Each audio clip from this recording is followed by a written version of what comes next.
Salut, on se retrouve pour ce nouvel épisode de l'Instant Archi, votre web-série d'architecture. Nous sommes sur les quais de Seine à Paris et je vous emmène à la découverte de l'hôtel de la Monnaie, un bâtiment vieux de plus de 2 siècles qui se réinvente aujourd'hui grâce à l'architecte Philippe Prost. On va en faire le tour en seulement 3 minutes. Un instantané d'architecture, c'est l'Instant Archi.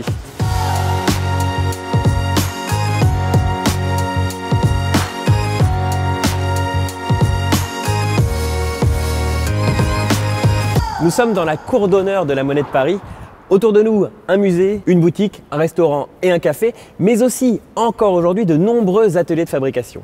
Tout ça au sein d'un ensemble datant du XVIIIe siècle, particulièrement représentatif de l'architecture néoclassique. La régularité des travées, la symétrie du tout, là, le fronton triangulaire, ici, la colonnade, toutes ces références à l'Antiquité, elles nous font d'autant mieux ressentir le poids de l'histoire qui nous entoure. Et quelle histoire! Une institution fondée il y a plus de 1000 ans, sans doute la plus vieille entreprise du monde encore en activité.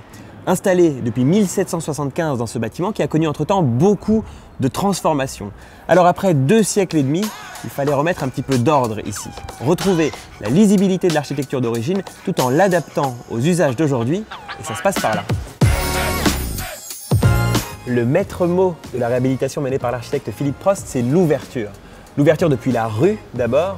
Pour inviter les passants à venir, 2 nouvelles entrées ont été pensées.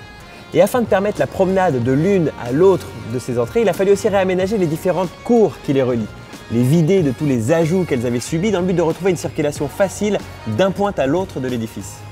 Mais ouvrir le bâtiment, c'est également révéler ce qui s'y passe.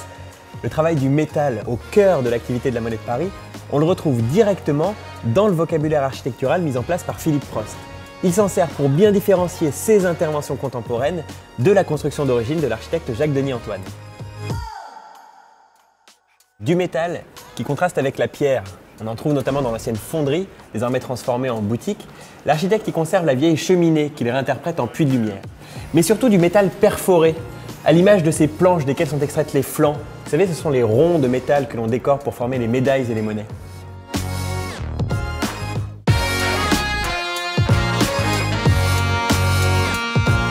Le musée de la Monnaie, musée du 11 Conti à proprement parler, a été créé de toutes pièces au sein d'anciens ateliers. Là encore, l'architecte s'est attelé à ouvrir le bâtiment, à l'image par exemple de ces travées vitrées qui remplacent des espaces très exigus issus des transformations successives qu'a connu le lieu.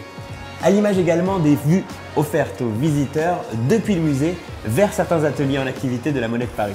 Car même si ce n'est pas à Paris, mais en Gironde, à Pessac, que l'on fabrique la monnaie courante, c'est bien ici que sont fabriquées les monnaies de collection, médailles, décorations et autres objets d'art. Ce sont près de 300 personnes qui y travaillent, des graveurs, modeleurs, ciseleurs, monnayeurs, estampeurs, patineurs, émailleurs et bijoutiers.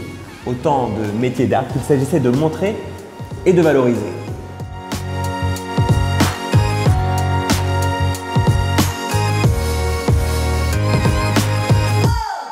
Dernière étape de notre visite, l'atelier central d'outillage et de gravure. La seule construction neuve de Philippe Prost parmi tout le travail de réhabilitation qu'il a mené ici. Derrière ces murs, de très grosses, très lourdes machines qui ont demandé des fondations particulières et une structure de béton très résistante. Et en façade, toujours les mêmes panneaux métalliques.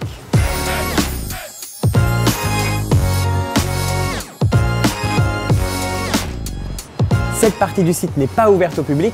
En revanche, afin de continuer ce dialogue entre le bâtiment et l'extérieur, on peut l'apercevoir de la rue si on a l'idée de le venir. Allez, je dois vous laisser. J'ai quelques lingots à les faire fondre. Et n'oubliez pas, l'architecture est partout. Il faut juste prendre le temps de la regarder.